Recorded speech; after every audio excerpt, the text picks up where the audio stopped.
Welcome to Thrive with Pride by AgeOptions, an inclusive program for LGBT plus older adults and those who care for them. This is a recording of a live event held on Zoom, which included a Q&A segment that was not recorded. This month, we welcomed Taisha Selby and Samantha Welton from AgeOptions Health Promotions Team to present on falls prevention awareness. Please see the video description below for a PDF of their slides and other helpful resources. Right. Good morning, everybody, and welcome to Falls Prevention Awareness Week. We are so happy to be here with you all today, and thanks for taking time to sit and listen. So thank you for having us. I also want to thank Nina with Thrive with Pride for having us and letting us share this awesome information. And yes, we'll save questions for after the presentation. By the end of this presentation, we hope you are able to identify at least 3 risk factors for falls, learn at least 2 ways to prevent falls, and then apply at least 2 home safety measures to reduce your fall risk. So if you don't get anything out of this presentation, we hope you leave with these 3. Um, I do want to go over our agenda today. So of course we have our welcome and icebreaker. Then we'll go into Falls Prevention Awareness Week 2025. It's an overview, which is why we're here today. Then we'll jump into our Illinois Pathways to Health initiative at AgeOptions and talk about our falls prevention programs. We'll jump into risk factors for falls and detecting what that looks like, or learning what that looks like, excuse me. We'll talk about our home safety checklist, and then we'll have our closing discussion, which is when we will stop the recording. So, welcome everybody. I'm Samantha, she, her, Aya pronouns. You may call me Sam, Sammy, whatever rolls off the tongue. And I'm the health promotion specialist here at AgeOptions. And I love what I do. So falls prevention has a near and dear place in my heart, and I'm happy to be here to share that with you all. And I will pass to my colleague. Good morning. And again, I want to welcome everybody.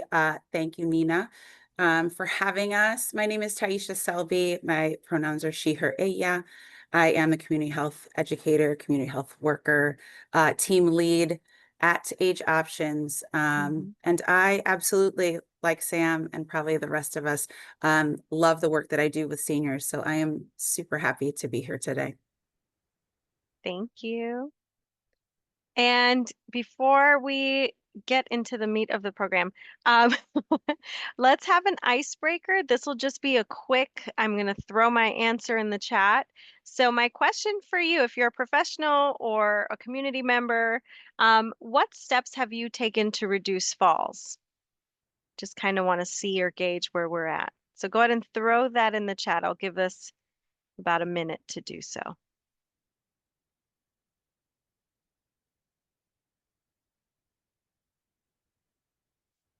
Putting those sticky pads under rugs. Yes, I love that. I've had to do that too recently, especially in the bathroom because they keep wanting to roll up.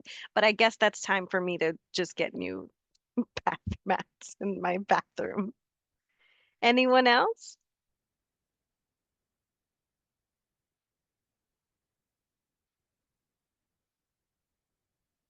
Navigating cords around the home for lamps, computers, etc. Love that. Being aware of your surroundings, especially cracks in the sidewalks. Yes. So environmental safety. Secured items on the floor. Yeah. No carpeting. Clearing shoes from or near the stairs. Absolutely. Making sure those walkways are clear, right? Keeping floors clear for walking paths and just being mindful that's a big one too. I love it. Okay, so it looks like we're on the right track. So you might even just leave teaching me something new today later on. Well, on that note, we're going to segue into our second item on the agenda, which is Falls Prevention Awareness Week. It's an overview of what this week means, and we hope you get some great info. I'll pass this over to Taisha.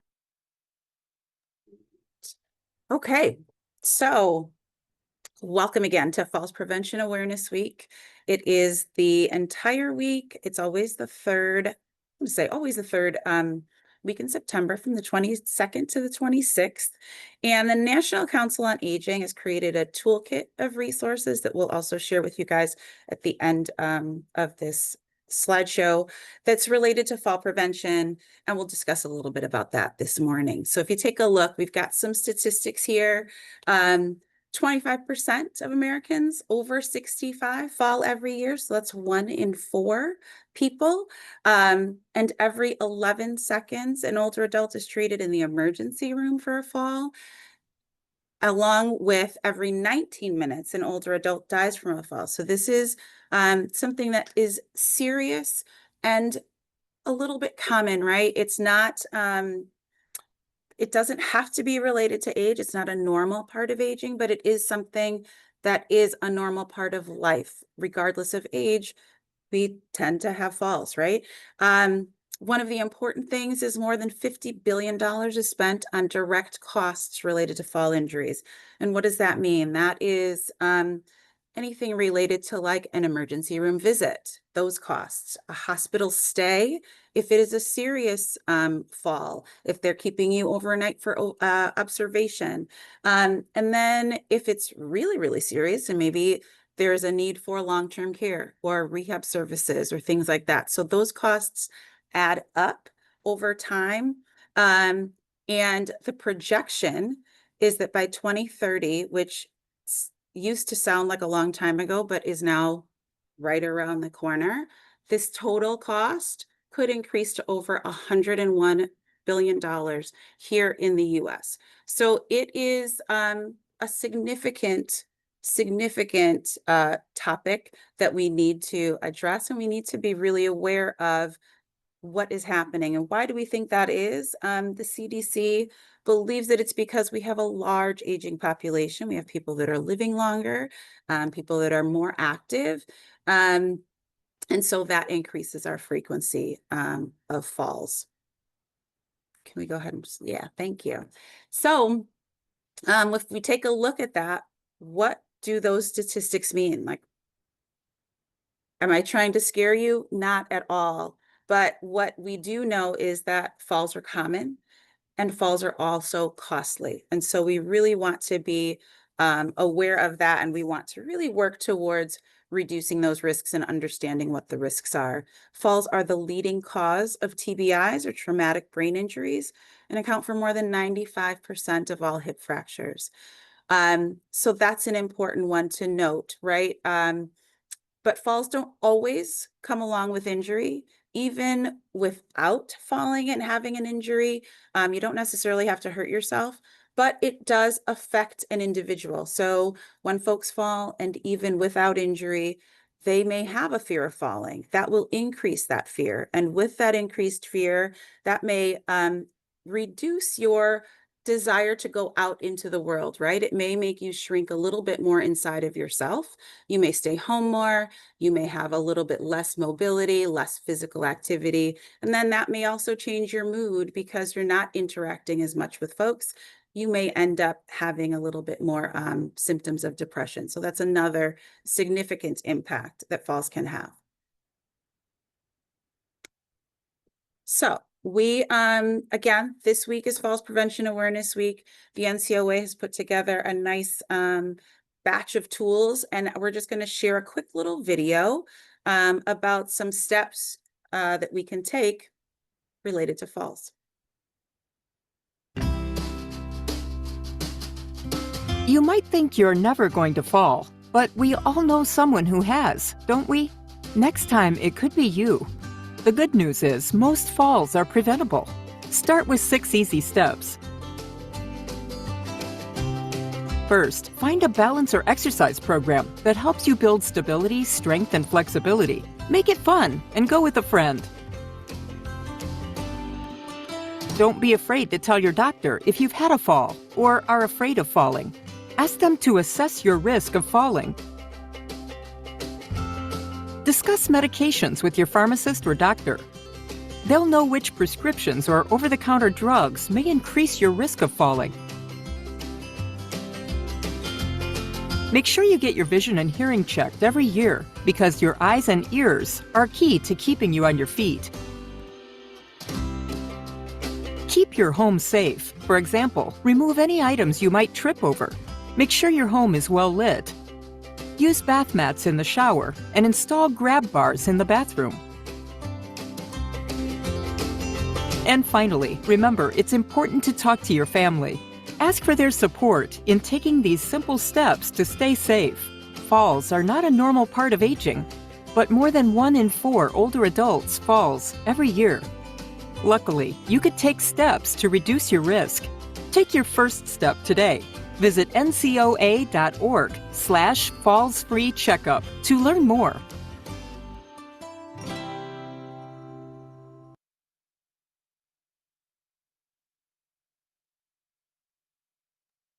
Okay, so remember, we want to remember what those 6 steps were. You want to check out, get involved in some sort of balance and exercise program. We have some of those. You might find some at your local gym or YMCA fitness center. Secondly, you want to talk to your medical team. Let them know if you have fears around falling. Let them know if you've had a fall, regardless of whether there's an injury or not, remember. We also want to review your medications. Sometimes you may have a medication that your doctor has said to you, take it at night because it might make you sleepy, it might make you drowsy, right? Those things you don't want to necessarily take during the day because that can increase your risk for falls. Make sure that medications that you're taking, they might not work well together. And so they may make you predisposed for a fall as well. We want to check vision and hearing. If you can't see well, you have a greater likelihood of falling. Even with hearing, maybe there's something going on with your ears. You might be able to hear, but there may be some sort of an imbalance there in the structure of the inner ear. That could affect your balance or your proprioception or how you feel in space, right? Safety check in the home. We'll talk about that a little bit more further along in the presentation. And then also talk to your family so they can be a support system for you. Let them know if you are concerned. Let them know if maybe you need some help at home. Adding grab bars, adding rugs, doing those kinds of things that will help make your home a safer place.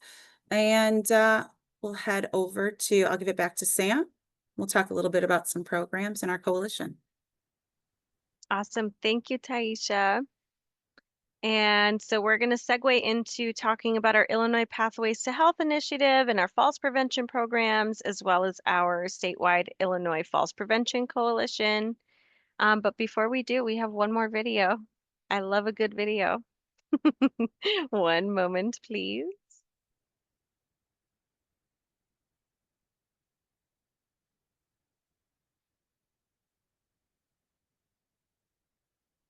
Fall prevention is so important for seniors. It is the main thing that causes injuries to seniors. As we age, our ability to stop a fall or just not fall, it's really hard.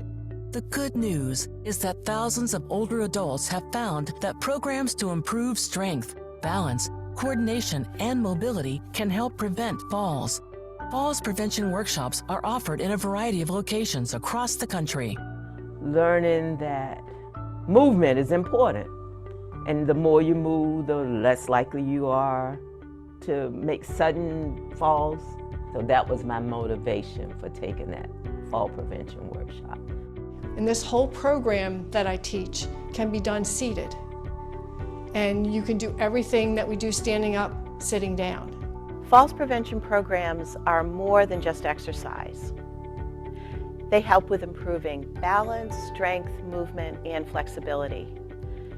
They also provide valuable tips on how to keep your house safe and free of trip hazards, how your medications may increase your risk for falling, and how to overcome a common problem, that is the fear of falling. When I took the class, I made sure that I did not leave things on my steps in the house so that I could trip over them, making sure the rugs are secure. So it did make me more aware, but I think the biggest thing was, okay, people do have some control. These courses are transformational because over a period of 6 weeks, you can see a remarkable difference in the lives of some of the participants. But I really think that the secret sauce for these programs is in the support that participants provide to one another and the sharing of tips and strategies during the classes. I remember the first time that we were able to dance together after the surgery and after going to Enhanced Fitness. It was just such an incredible feeling to be able to do that after going through all the months of exercise and getting the body ready for the next stage. Stay independent. Stay falls free. Learn more at ncoa.org/falls.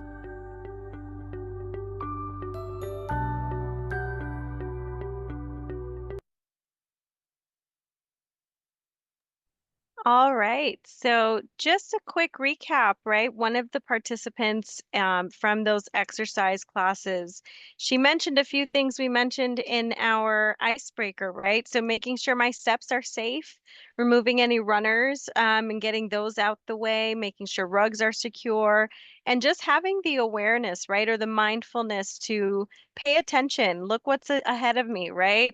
Making sure I'm not shuffling my feet maybe.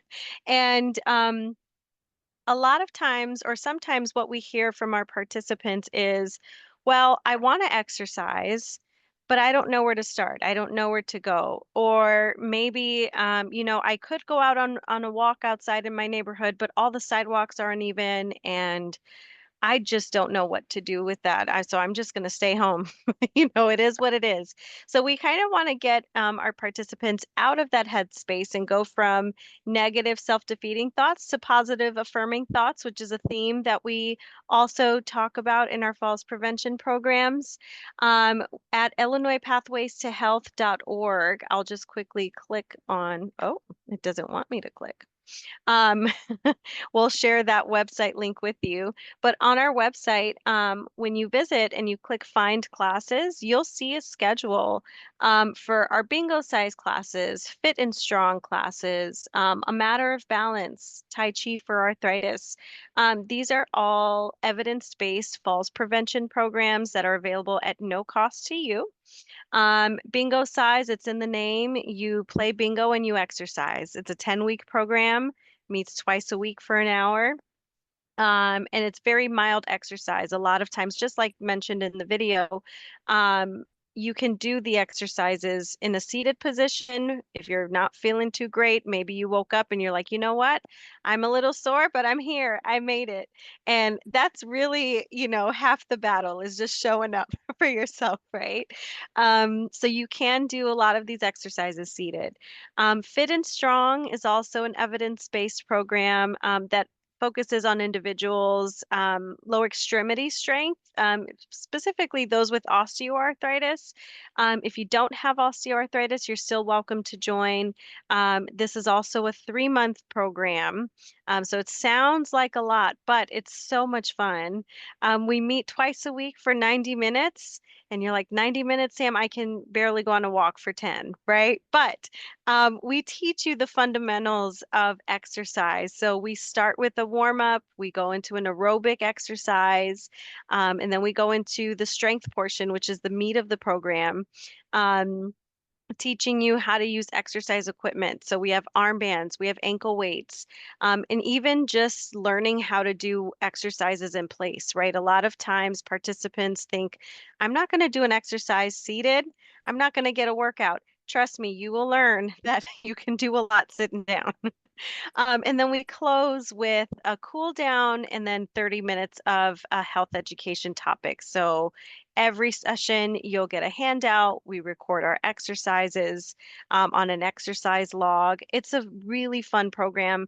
And in addition to getting the physical benefits of this program for Fit and Strong, a lot of our participants have shared just even having the community of hearing other people's stories and having a safe place to go to share their experiences pertaining falls, but also understanding like I'm not alone in this journey, right? I'm not the only one going through this hip replacement or this upcoming surgery. Coming to this class has kind of given me a relief to understand and know that there is something I can do about my health, right? Um, this next icon we have is a matter of balance. This is more of a cognitive restructuring program that's designed to address the fear of falls. So I know earlier, Taisha had mentioned that maybe someone's fallen before, but there was no injury reported. Maybe they didn't even go to the doctor, didn't take notice, but because of that fall, or maybe they knew of someone who'd fallen, now they're afraid of falling and they've become, kind of a hermit crab, if you will, right? I'm staying in my shell. I'm not leaving the house. But we address the fear of falling. There is an exercise component that starts after session 3 or during session 3.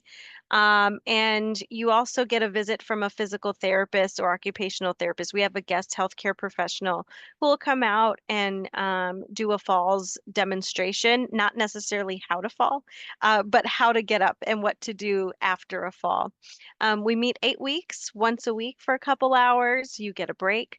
And we have some of a matter of balance workshops coming up within the next week or so. And actually, we have one starting tomorrow that we'll share with you shortly. And then lastly, Tai Chi for arthritis. This one is designed to help those with arthritis, but also just having more control of your fine motor skills that'll in turn help you with your gross motor skills. So using small muscles to help build up your larger muscles. This was also designed to meet twice a week for an hour. And it's a great program. Right now, if you go on our website and you can find the classes and you may join at no cost, so long as they say that they're open to the public, you are more than welcome to join. And then next up, I want to talk about is our Illinois Falls Prevention Coalition. We at AgeOptions recently received funding from the National Council on Aging to lead statewide efforts to bring awareness to falls, right? Falls prevention, which is why we're here today.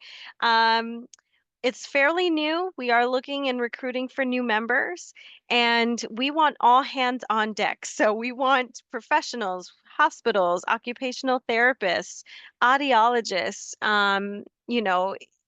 We do have the Illinois Department of Public Health involved, Illinois Department on Aging is involved, Rush University Medical Center, but I also have participants from my workshops from these classes that you see who are coalition members. And in fact, I wish she could be here today, but I had someone who had taken one of my classes and had become a member of the coalition, and she reached out to me and says, Sam, I don't think this is for me. I'm retired. I'm not affiliated with a professional organization. What am I going to do? And, I kind of told her we need feet on the ground, right? We need to know what's going on in the communities because otherwise, how are we going to address falls? So in turn, I encouraged her to visit her local township's board meeting to address the environmental hazards in her neighborhood. So she went out on her own, did a walkthrough of the neighborhood, took pictures of the broken sidewalks and cracked curbs and all the things, and took these photos to her local township and said, hey, these are the issues that's going on in our neighborhood. Can you help us out? I'm an Illinois Falls Prevention Coalition member, and they're funded in part by the NCOA, and they're repairing those sidewalks and the curves in her neighborhood. So, I like to think of it as that little engine that could, right? You keep chugging and you keep going, and everyone has and serves a different role. So I definitely advocate for each and every one of you to join our mission to reduce falls in the state of Illinois. Our next coalition meeting will be on Tuesday, October 21st at 10 a.m. on Zoom. And essentially, our members are broken down into 3 work groups. So one of our work groups is membership and sustainability. We have another one called Falls Prevention Programs and Outreach.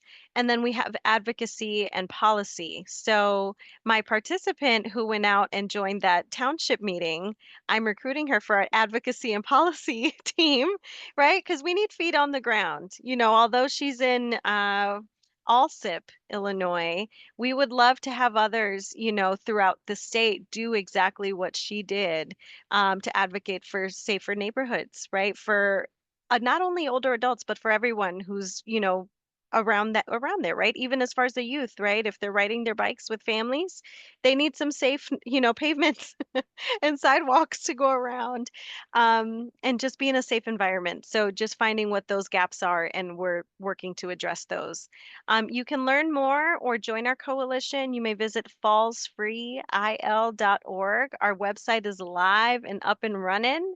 Um, you will see a join us button at the top right corner. So when you click there, make sure you sign up for our coalition directory. So that way you get all the coalition communications, resources and events. And then to join our falls prevention programs, this just goes to our Illinois Pathways to Health site. Joining a work group, all the information you need is found here. But step one would be to sign up for our coalition directory. And you would just click here on that link. I won't go through this website in detail. I'll leave that up to you. We do have social media handles, which again, you'll get all those resources after this presentation from Nina, but we will have that available. Give us a follow, give us a like on Facebook, LinkedIn, or Instagram. All right. So I'm going to pass the mic over to Taisha so we can learn how to identify risk factors for falls. I know I just mentioned environmental hazards, but we'll go over some others for you guys. Okay, thank you, Sam. So you guys see we've got a little quiz time. We've got some fall risk factors. If you've had a history of falls, that predisposes you to a higher likelihood of falling again, unfortunately. Fear of falling, right? If I'm fearful of falling, I may move less. I may walk a little bit more trepidatiously. So I may not even go out. So that's another one. Muscle weakness, right? If my body isn't strong, I may not be able to stop myself from if I trip or if I lose my footing or something like that. Vision problems, we talked about a little bit. Lack of mobility goes along with that muscle weakness. If I don't have the mobility through my joints, if my ankles are more immobile, if my legs or knees, hips, if I have immobility at some of those larger joints, that will limit the way that I move, which will make me a little bit more predisposed to falls. Poor balance, certainly, right? I think that may go without saying, but if I don't have really good balance, I may have some muscle weakness. I may have some mobility issues, and that may contribute to poor balance. Sensory and perceptive deficiencies. So if I don't have enough nervous stimulation, maybe in my feet or in my hands, that's going to limit the way that I move. And when I have limitations to the way that I move, then I may be more predisposed again to falls. So things like neuropathies, sometimes with diabetes, you'll have some of that loss of sensation in the feet. And so that will predispose you to falls as well. Foot issues, sort of similar to that neuropathy, but if I have, again, limited range of motion through my ankles or my toes or my knees, if I don't wear good shoes, they may have not enough tread on the bottom, or they may be slick, or they may just be not supportive. That also is going to contribute. Chronic conditions. So like I said, diabetes may be one if I have poor circulation, or heart disease, things like that. Those will also affect the way that I move, and they can contribute. Medications we talked about back with those 6 steps to preventing falls. And then we've got postural hypotension, which sounds fancy. And all it really means is It's related to blood pressure in different postures, right? So sometimes when you go to get your physical, they may take your blood pressure and you're sitting in your chair. They may ask you to lay down and then take your pressure while you're laying down. And then when you've sat up, and then they may do it again standing. So what they're looking for is a change in blood pressure. When you have those kinds of changes in blood pressure, what you may notice is that when I go from laying to sitting up, I may feel a little lightheaded right off the bat. I may have to sit and kind of assess before I make my next move. And so that also, if I'm moving too quickly and I do have postural hypotension, then I may be lightheaded, I might be dizzy, I may faint, I may fall. Okay. Sarcopenia, another fancy word, is essentially muscle loss, significant muscle loss.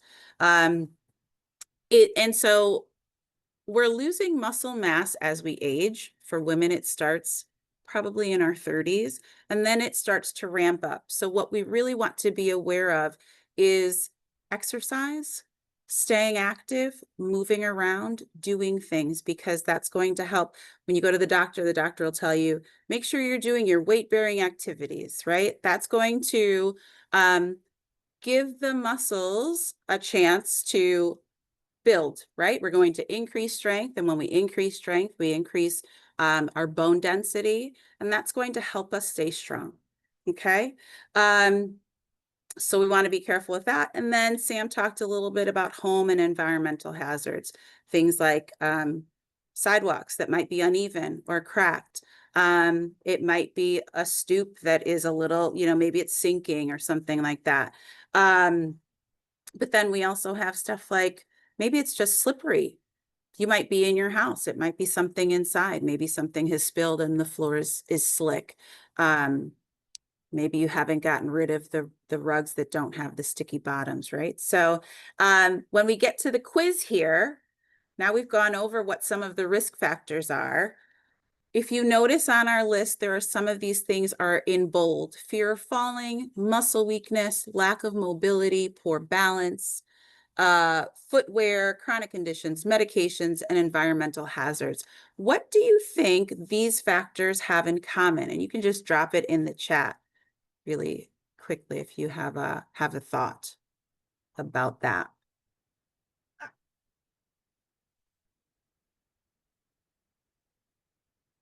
What are we thinking? Let's see. Any ideas? Okay. Well, I guess I'll give it away. Or is Sharon is moving close? Vision. So these things are all things that we have some control over, right? In that first video we did, they're all impaired mobility. Absolutely, right? These are all things that we can prevent, right? These are things that we can make some changes. They don't have to be big changes. We can make some small changes in our lives, and that can help take those risk factors off the table.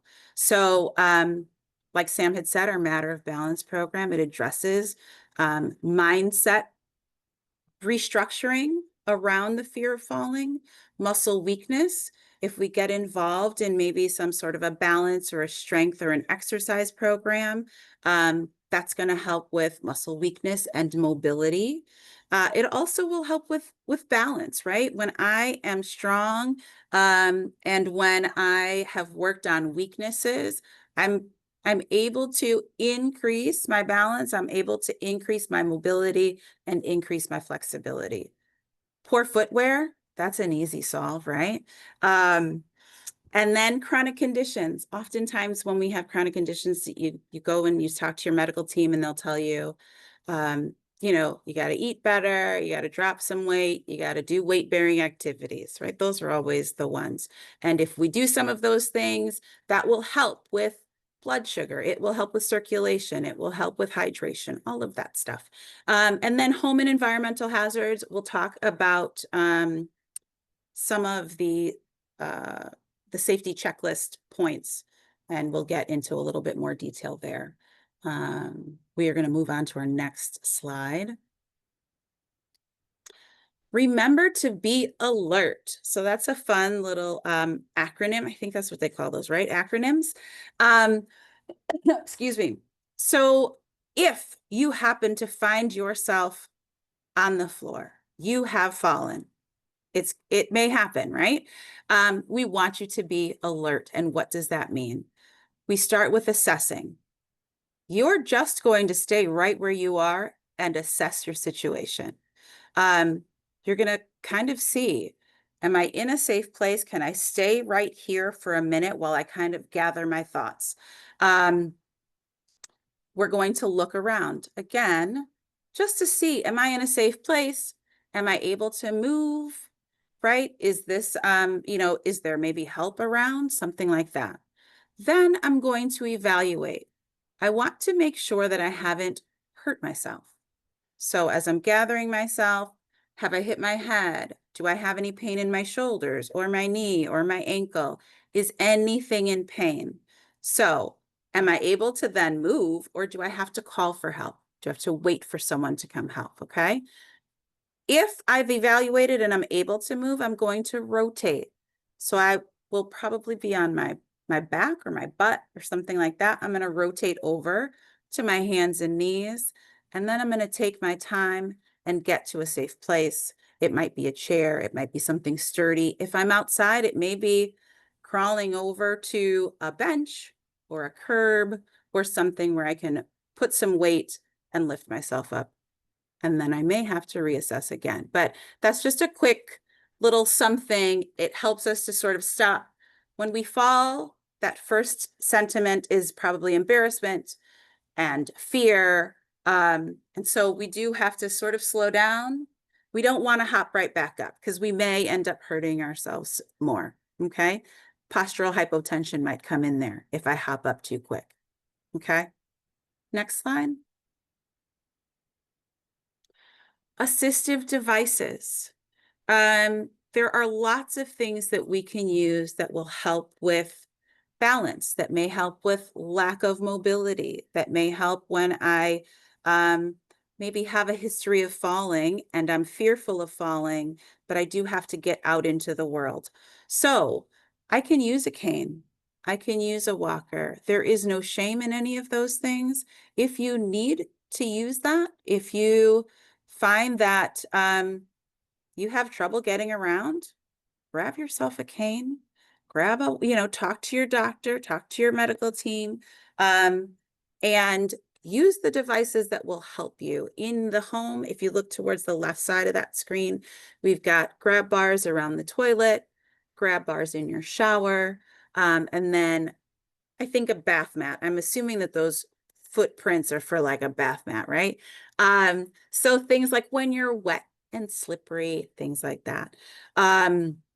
So we want to be really aware that there are things out there to help us if we do find that we are maybe not as strong as we need to be, or maybe I have a little bit of weakness or a limitation.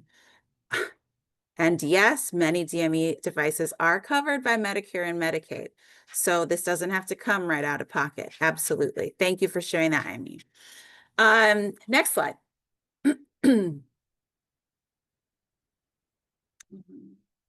Oh, we're back to Sam. My time is up.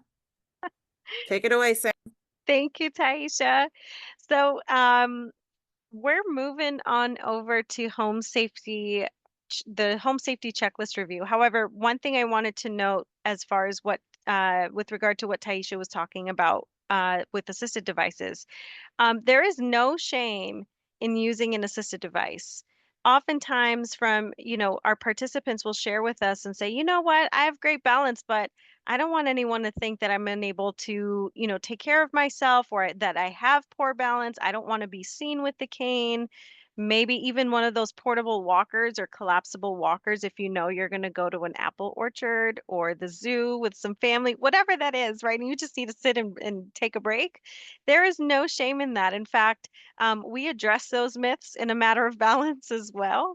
And we talk about ways of how you can introduce falls prevention awareness to family and friends in that class by using some assertiveness techniques, some assertive techniques. So there's no shame in using those assisted devices. Use them when you need them, right? It's wise. It's preventing you from falling. It's rather, I'm not going to fall, but you know what? I have it just in case so I can go about my day and do the things I want and need to do. So just throwing that out there. But let's go into our home safety checklist review. I do want to talk about some places where falls can occur or have occurred. Falls can occur at home, performing activities of daily living. We call those ADLs. Grocery shopping, laundry, gardening. Maybe you're just walking your dog, right? Getting in and out of the cars, poor lighting, which is really important, especially let's say you go to a theater. You want to enjoy the theater, but there's poor improper lighting or poor lighting at the theater you're at, or even in the neighborhood. Porch lighting, right? Going up and down your steps. What if you have to go to the bathroom at night and the lights are off? Do you have night lights, right, to walk around your home safely? Uneven or slippery surfaces. I know Taisha touched on that. Improper footwear, improper use of assisted devices. So, if a physical therapist or your doctors suggested that you do use a cane or a walker, making sure that you're using them correctly, right? Um, I do have our Pride puppy, the bottom left corner, which I want to note while pets are not necessarily a direct risk factor for falls, they can still pose a hazard, right? Particularly at night. Consider using a collar with a bell or chime to alert you when your pet is nearby. This has happened to me when I had a cat, a black cat, who I could not see at night, but he just loved lying in the middle of the hallway. That was his spot because no one was walking around. And we've tripped on him countless times, so we had to get him a bell. But additionally, if you have an energetic puppy, let's say you have a dog who just loves to jump, make sure that they don't jump on you to prevent the possibility of being knocked over, right? Or maybe you have a really large dog who, gets sad when you're leaving the house and tramples someone over. Just being mindful of, your pets around the home. Nina shares, our dog wears a nightlight. I love that. Our dog's leash glows in the dark. See, I love what's going on in the chat. Oh, the collar. Yes, thank you, Christina. That's wonderful. So just being mindful, right, of, I know we talked about that mindfulness piece, but also being mindful of our pets and how they can attribute to our fall risk. However, we want to make sure that they're safe and we're safe too. So, very quick question for you for quiz time.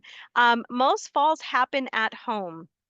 Who wants to take a guess of which room falls occur most in? Go ahead and throw it in the chat. I want to see what we think. So there's getting into the house, getting out of the house. Where else?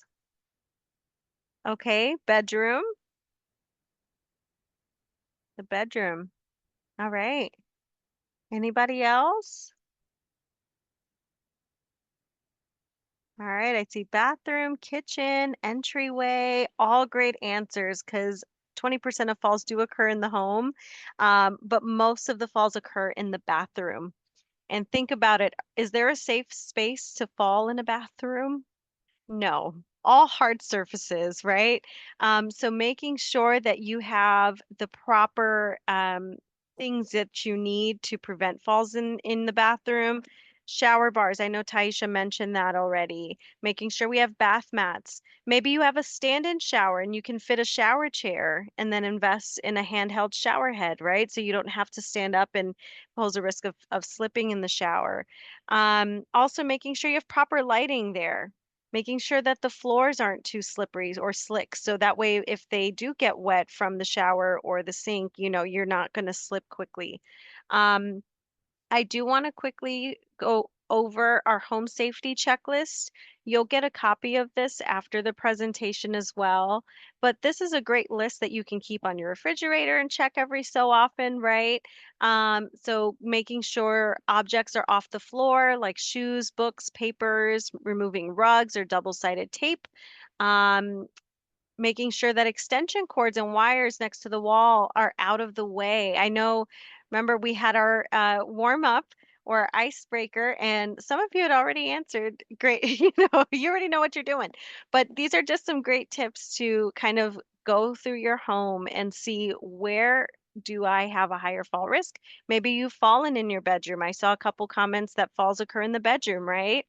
I have a family member who's fallen out of her bed because her bed is too tall, right? Or too high up, and she needs a ladder to get to her bed. So maybe investing in a different size mattress can help reduce fall risk. In your kitchen, making sure often used items are in easy to reach places. So about waist level, avoid using a chair as a step stool, right? So if I need to get the air fryer that's on top of the refrigerator, I shouldn't use my chair. I should use a sturdy step stool with a handle to get that down safely. Or learning how to talk to family and friends and say, hey, do you mind helping me out for an hour and helping me get those hard to reach items up top and get them down below at waist level, right? I know someone earlier mentioned stairs, so fixing loose or uneven steps. If you have carpet on your steps, ensuring the carpet is firmly attached.